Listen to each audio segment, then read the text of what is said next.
नमस्कार दोस्तों, welcome back. आप देख रहे हैं कॉफी विद सुमित जैन। आज एक दोबारा से मुद्दा वही ट्रंप का कि ट्रंप को मरवाने की कोशिश किसने करी। कल भी हमने शो किया था संजीव की जी के साथ। आज दोबारा से करने वाले हैं क्योंकि कुछ और चीजें सामने आ गई हैं। कुछ चीजों की प्रेडिक्शन हमने कल करी थी कि ये अब ठिकरा डाला जाएगा कि ट्रंप ने खुद ही करवाया है। वो कहीं ना कहीं सामने आता दिखाई देता है। कल हमने चाइना का भी ज़िक्र किया था, उसकी भी कड़ियाँ सामने आनी शुरू हो गई हैं।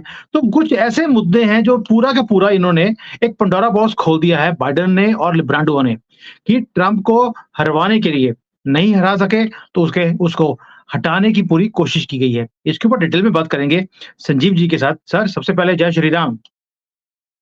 जय श्री राम। सर, ये 20 साल का लड़का जिसने डोनाल्ड ट्रंप यानी कि ex president of America, future president of America भी बोल सकते हैं उसे मारने की कोशिश करता है 20 साल का लड़का। और वो कामयाब भी हो जाता है, इतना सा दूर रह गया डोनाल्ड ट्रंप के सर के बीच में से गोली निकालने के लिए। 20 साल का लड़का सर, इतनी प्रॉपर उसको आर्मी की ट्रेनिंग थी उसके पास, इतनी सोच थी कि कैसे एक प्रेसिडेंट को मारना है और अपने अंजाम तक पूरा भी हो गया और किसी को पता भी नहीं लगा। ये क्या चल चल रहा है अमेरिका के अंदर? सुमित जी, जो सबसे हैरान कर देने वाली बात है, मतलब मैं इसको कड़ियों को जोड़ने की कोशिश कर रहा हूँ और मैं थोड़ा सा बैकग्राउंड में जाना चाहूंगा कि ये जो 20 साल के लड़के ने जिसने डोनाल्ड ट्रंप पे अटैक करा है, जिस टाइम पे डोनाल्ड ट्रंप अपनी इलेक्शन जीत के जब प्रेसिडेंट बने थे अमेरिका में, तो ये उस टाइम पे 12 साल का था, लगभग 12 साल का। और जब डोनाल्ड ट्रंप की सेकंड टर्म में अपनी प्रेसिडेंसी इलेक्शन हार गए थे और जो बाइडेन प्रेसिडेंट बने थे, तब ये 16 साल के थे। तो क्या एक 12 से 16 साल के बीच में अगर ये मान के चलते हैं कि मतलब कि कोई बदले की भावना से अगर कोई इस टाइप का अटैक करता है किसी इंसान के ऊपर कि मेरे साथ इसने ऐसा कुछ गलत करा है उस टाइम पर, क्या वो किसी पॉलिटिकल पार्टी के साथ में अलाइन कर सकता है? उसकी सोच इतनी ज्यादा होती है एक 12 से 16 साल के बच्चे की? मेरे ख्याल से नहीं होती। और जिस उम्र में ये अभी है, 20 साल का उम्र में इसने अटैक करा, क्या है कि एक 20 साल के बच्चे की अमेरिका में इस तरह की एक अलाइनमेंट हो सकती है किसी पॉलिटिकल पार्टी के साथ में? ये नहीं होता, ये भी है कि पॉसिबल नहीं, क्योंकि इस एज में तो वहां पे लोग मौज मस्ती के मूड में रहते हैं। इनको इनको फर्क ही नहीं पड़ता कि कौन सी पॉलिटिकल पार्टी पावर में है। वो सिर्फ अपनी जिंदगी को जीने के मकसद से, अपने एंजॉय करने के मकसद से ही वो अपनी जिंदगी जी रहे होते हैं। ठीक है ना? वो उनको ये पता ही नहीं होता क्योंकि उनका डायरेक्शन क्या है, आगे जाके क्या करने वाले हैं, क्योंकि उनका कोई किसी पॉलिटिकल पार्टी के साथ अलाइनमेंट होता ही नहीं है। तो ये बात तो मानने वाली है ही नहीं कि भैया उनको उसके दिमाग में पहले से कुछ चल रहा था। ये तो पूरा रेडिकलाइज करा हुआ लग रहा है कि इस बच्चे को ट्रेनिंग भी प्रोवाइड करी गई है आर्म्स को चलाने के लिए। इसको इन्फ्लुएंस भी करा गया, इसको रेडिकलाइज भी करा गया, इसका ब्रेन वॉश भी करा गया। हो सकता है ये जिस टाइम पे गोली चलाई हो, ये ड्रग्स भी इसने ले रखी हो, इसका दिमाग उस वक्त काम ही ना कर रहा हो, और ये सिर्फ वो जो सोच है इसके दिमाग में बिठा दी गई जिसका ब्रेन वॉश करा हुआ, ये उसी सोच को पकड़ के ये इसने वहां पे गोली चलाई। पर सुमी जी, एक चीज और भी तो है ना कि वहां के जो कैंपेन, डोनाल्ड ट्रंप के कैंपेन में जो लोग वहां पे आए हुए थे, उन्होंने इस आदमी को, इस 20 साल के बच्चे को वहां पे घूमते हुए देखा आर्म के साथ। उन्होंने उस बिल्डिंग पे, उस बिल्डिंग पे भी चढ़ते देखा जहाँ पे चढ़ के ये अपने बंदूक को फिट कर रहा था, उसको स्टैंड पे लगा रहा था इस टाइप पे डोनाल्ड ट्रंप की तरफ एम करने के लिए। तो वहां पे जो आसपास पुलिस थी, वहां पे लोगों ने उनका ध्यान उस आदमी की तरफ, इस लड़के की तरफ लाने की कोशिश की। देखिए, ये लड़का इस बिल्डिंग पे चढ़ रहा है, आर्म्स के साथ चढ़ रहा है, ये कुछ ना कुछ गड़बड़ करेगा। तो पुलिस ने वहां पे उस चीज को पूरी तरीके से नजरअंदाज कर दिया, उसको ध्यान ही नहीं दिया। इतना बड़ा थ्रेट परसेप्शन वहां पे है, जबकि अमेरिका की पुलिस जितनी जैसे पिछले शो में बताया कि अमेरिका पुलिस तो बहुत प्रो तरीके से काम करती है, और वो तो थोड़ा सा भी थ्रेट परसेप्शन कहीं से भी नजर आता है, उसको इमीडिएटली क्रश करने की कोशिश करती है। बट उन्होंने ये चीज होते हुए भी, अपने आंखों के सामने होते हुए भी इसको नजरअंदाज कर दिया कि जैसा ऐसी कोई चीज एग्जिस्ट नहीं करती है। और जब गोली चली उसके बाद वो उन्होंने उसको, उस लड़के को एलिमिनेट कर दिया इमीडिएटली, उसके सिर पे गोली मार दी। ये भी नहीं कि उसको किसी तरीके से कैप्चर करने की कोशिश करी जाए, या टांग में मारी जाए, या बॉडी के किसी और पार्ट को गोली मार के उसको इंजर करके उसको पकड़ने की कोशिश करी। उसको एलिमिनेट इस तरीके से कर दिया कि कोई भी ट्रेल ना बचे आगे इसके बीच में, कोई सबूत ही ना छोड़ा जाए कि इसके आगे इसके बारे में कुछ भी छानबीन उस डायरेक्शन में लेके जाई जाए जिसमें ये प्रूव करा जा सके कि अमेरिका की जो डीप स्टेट है, जो ऑपोजिशन पार्टी है, जो रूलिंग गवर्नमेंट है, वो कहीं ना कहीं इस चीज को प्लान करने में इसके पीछे उनकी प्लानिंग है, इसको डोनाल्ड ट्रंप को भाई हुक को कैसे भी एलिमिनेट करने की। तो ये सारा ये खेल उसी तो उस तरफ होता हुआ नजर आ रहा है मुझे। सर आप सोच के देखिए, जब भी कोई बड़ी डिग्नेटरीज जिसको president, prime ministers, ex president जाते हैं, तो पूरी सिक्योरिटी होती है वहां पर। हर एक बिल्डिंग के ऊपर स्नाइपर्स खड़े होते हैं, हर चीज के ऊपर कवर किया जाता है। जहां पर इनकी रैली हो रही थी ट्रम्प की, वहां से 200-300 मीटर दूर ही ये एक बिल्डिंग के ऊपर बैठकर ये पूरा एम करता है, बिल्कुल सीधी, कोई बीच में पेड़ नहीं, कोई पहाड़ नहीं, कोई कुछ नहीं, सीधा एम करता है और किसी को पता भी लगता नहीं है। जबकि सारी आसपास की बिल्डिंग्स के ऊपर सीक्रेट सर्विसेज के लोग खड़े हुए थे और किसी को दिखा ही नहीं सर। एक आदमी इतनी बड़ी बंदूक लेकर खड़ा है, एम करता है और कुछ भी हरकत नहीं होती। जब वो दबा-दौड़ गोलियां चला देता है, उसके बाद उसे गोली मार दी जाती है। क्या ये फिल्मी स्टाइल में काम नहीं है सर? प्री प्लान नहीं लगता? ये पूरा ही प्री प्लान्ड है और ये लोग एक्सपोज हो गए हैं। मतलब मैं बेसिकली जो वहाँ का कमाल है, डीप स्टेट है, ये पूरी तरह एक्सपोज हो गई है। अब ये अपने आप को बचाने के मोड में आई हुई है कि किसी तरीके से इल्जाम उनकी तरफ ना आए। वो वहाँ की जो एजेंसीज हैं, जो भी एजेंसीज हैं, इसकी छानबीन करेंगी, उसको भी मैनेज करने की पूरी कोशिश करी जाएगी कि किसी भी तरीके से अमेरिका की डीप स्टेट में जो भी इसको फाइनेंस करते हैं, जो भी डोनाल्ड ट्रंप को नहीं चाहते हैं कि वो इस वापस एज ए प्रेसिडेंट बन के आए। अब देखिए डोनाल्ड ट्रंप के ऊपर इन्होंने कितने तरीके से इसको तोड़ने की कोशिश करी, उसको उसको उसको फाइनेंशियल नुकसान पहुंचाने की कोशिश करी पिछले 4 साल में, 5 साल में, जो भी है उसके बिजनेस उसको डिस्टर्ब करने की कोशिश करी, उसको उसके फैमिली के साथ अलग करने की कोशिश करी। आज की डेट में वो इंसान अकेला रहता है, उसकी फैमिली मेंबर्स उसको सपोर्ट, उसके साथ में सपोर्ट नहीं करते। उसमें दुनिया भर के उल्टे सीधे केस डालने की कोशिश करी जिससे वो टूट जाए इंसान। अब एक ही उनके पास शायद तरीका बचा था कि ये किसी भी तरीके से टूट नहीं रहा इंसान, इसको एलिमिनेट ही कर दिया जाए, मार दिया जाए। तो उस तरीके से अब आखिरी कोशिश करी है, अब उसमें भी वो इंसान बच निकला। तो अब ये देखिए कि अब ये इल्जाम ये अपने ऊपर नहीं आने देंगे, ये इल्जाम किसी और पर डालेंगे। मतलब ये किसी और बिल्ली के गले में घंटी बांधने की कोशिश करेंगे। तो बिल्ली की गली में तो घंटी बनाए। आपको कल क्या बोला था? ये दिखाएंगे कि ये रिपब्लिकन था लड़का, ये तो डोनाल्ड ट्रंप को फॉलो करता था और वही चीज हुई भी। आज ही न्यूज आई है एक दिन के बाद कि ये तो जो है रिपब्लिकन था, ये तो डोनाल्ड ट्रंप को सपोर्ट करने वाला बंदा था, ये तो उन्हीं का प्लान किया हुआ आदमी है। ऑलरेडी कॉन्स्पिरेसीज उन्होंने शुरू कर दी हैं, यानी कि हमने कल ही प्रेडिक्ट कर दिया था। You and me we are the only ones जिन्होंने पहले से बोल दिया था कि ये होने वाला है, हो भी क्या है। जबकि जो इसके पुराना सोशल मीडिया अकाउंट है वो डिलीट कर दिया गया है। आप देखिए लड़के को एलिमिनेट किया है, साथ में सोशल मीडिया भी खत्म कर दिया। ना यूट्यूब के ऊपर कोई प्रेजेंस है, ना ट्विटर के ऊपर है, ना फेसबुक के ऊपर है, सब कुछ ब्लॉक है। इतनी जल्दबाजी, इसी से पता लगता है कि कहीं ना कहीं अंदर के आदमी ही इन्वॉल्व थे और सारे सबूत मिटाने की पूरी कोशिश करी गई है कि ये आदमी रिपब्लिकन था कि बाइडेन का आदमी था। सुमित जी, अगर डोनाल्ड ट्रंप अगर वापस चुन के आते हैं नवंबर की इलेक्शन में, तो शायद इसकी तह तक जा पाएंगे, क्योंकि उस वक्त जितनी भी एजेंसीज हैं वो उनके कहने पे चलेंगी। ठीक है ना।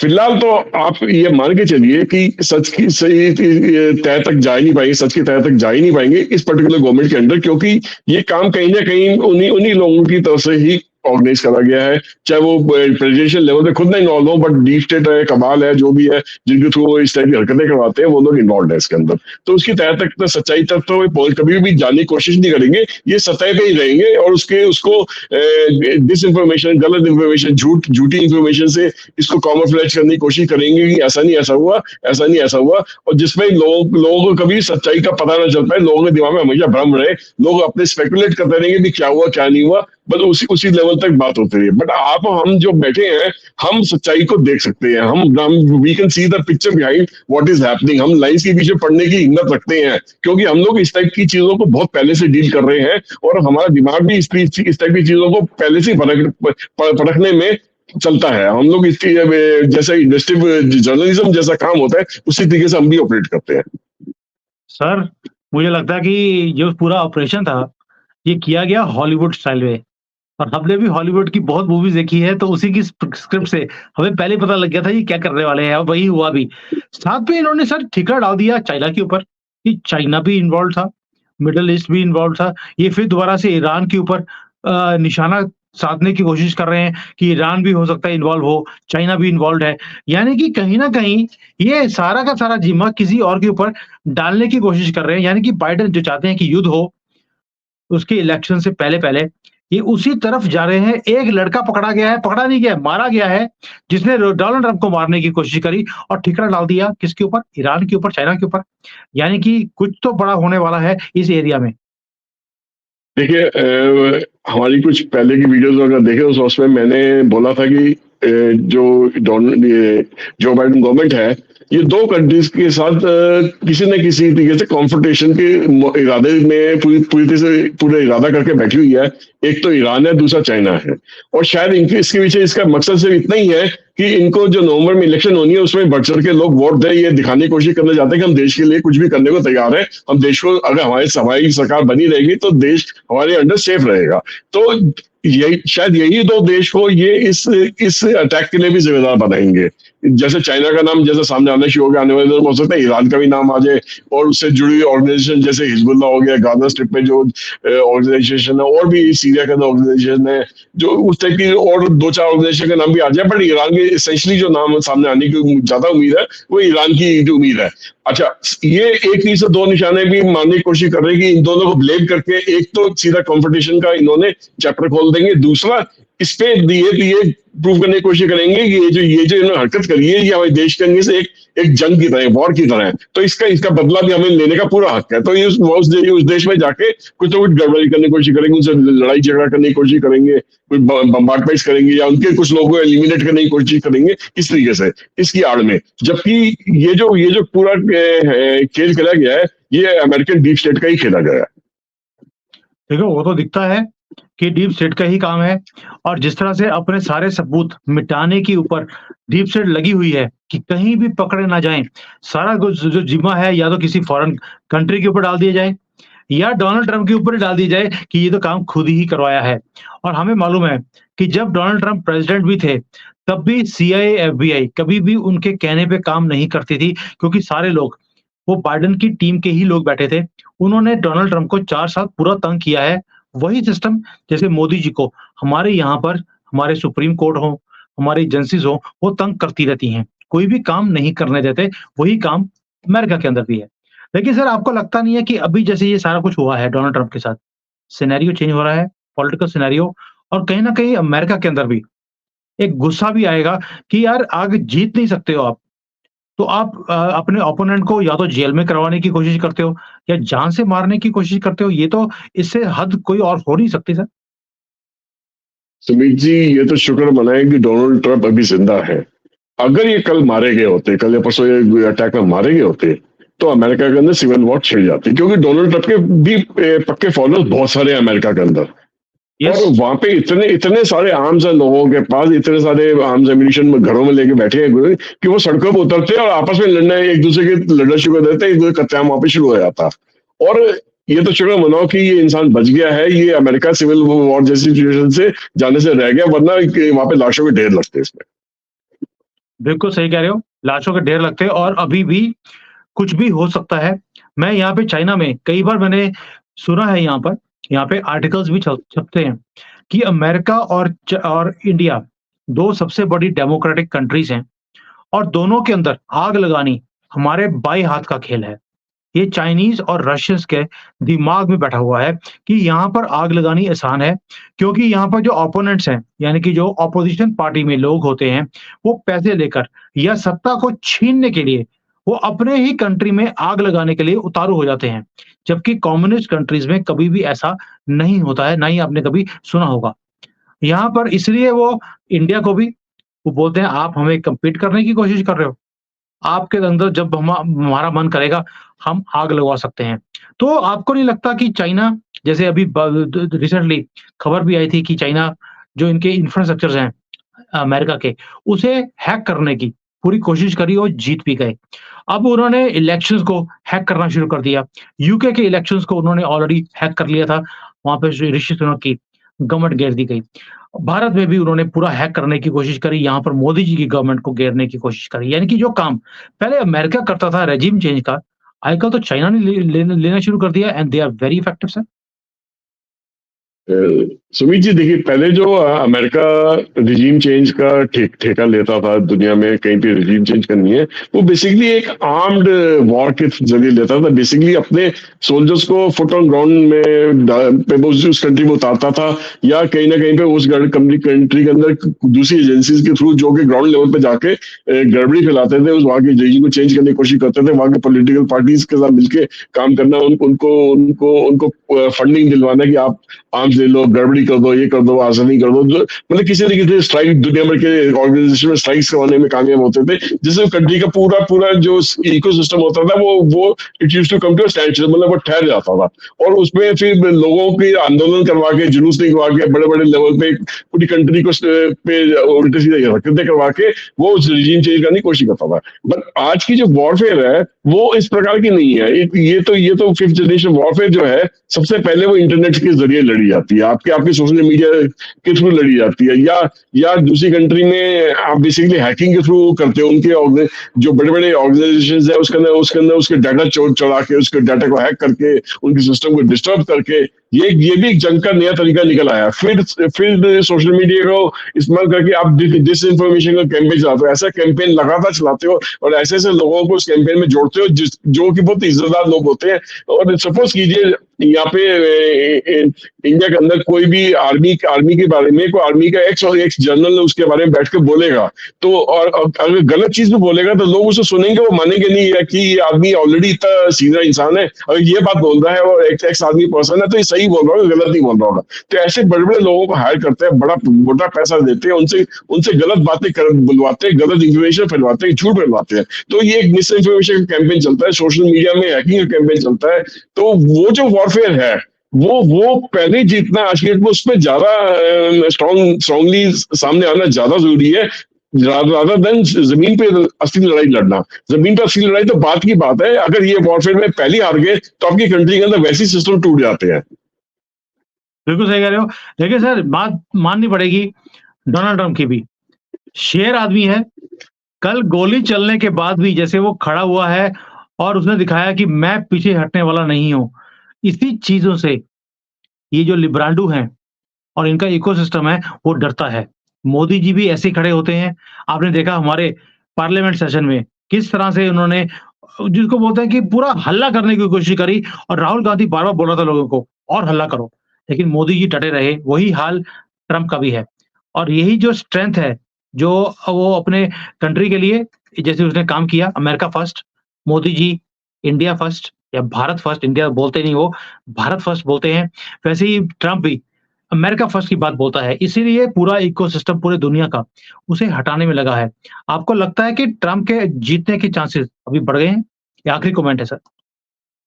जी सुमित जी देखिए, मेरा मेरा तो पूरा मानना है कि ट्रंप तो वापस आएंगे। अगर अगर ये इलेक्शन तक जिंदा रहे, इन पे ओवर अटैक नहीं हुआ, और ये कोई भी और किसी तरीके से अब तक जिंदा रखने में कामयाब अगर हो जाते हैं, तो ट्रंप को वापस आने की सिर्फ कोई नहीं रोक सकता। ये वापस अमेरिका के प्रेसिडेंट तो बनेंगे।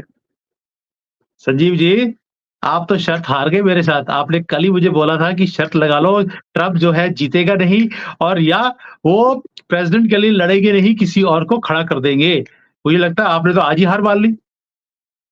नहीं, वो तो एक मजाक का मुद्दा था, तो वो तो एक मजाक के उस तौर पे बोला गया था। जो असल बात है वो तो देखो, मानने में अक्लमंदी है कि ट्रंप एक बहुत मजबूत कैंडिडेट की तरह उभर के आ रहे हैं, और उनको मेरे हिसाब से आज भी, अगर अभी इस वक्त भी इलेक्शन हो जाएगी, तो शायद ट्रंप ही वो आसानी से वोट जीत जाएंगे। और आज से नवंबर में जाके इलेक्शन होगी, तब भी ट्रंप ने जीतना है, और थंपिंग मेजोरिटी से जीत के आएंगे। इनके सामने ऑपोजिशन खड़ी नहीं हो पाएगी। सर, अब तो ना मुझे थोड़ी-सी जो है शक होने लग गया है, ये थंपिंग मेजॉरिटी वर्ड सुनते ही। हमने मोदी जी के लिए भी यही सुना था कि थंपिंग मेजॉरिटी के साथ मोदी जीतेंगे, उनको जीतने नहीं दिया लिबराडुओं ने और पूरे इकोसिस्टम ने। अमेरिका के अंदर भी इतना आसान नहीं है इलेक्शंस को जीतना, क्योंकि वहाँ पर भी हर चीज़ मैनेज की जाती है। देखते हैं आगे क्या होगा। बहरहाल एक चीज़ तो है, डोनाल्ड ट्रंप बच गए हैं, और जो हमने कल बात करी थी कि ये अब किसी ना किसी के ऊपर ब्लेम गेम शुरू करेंगे।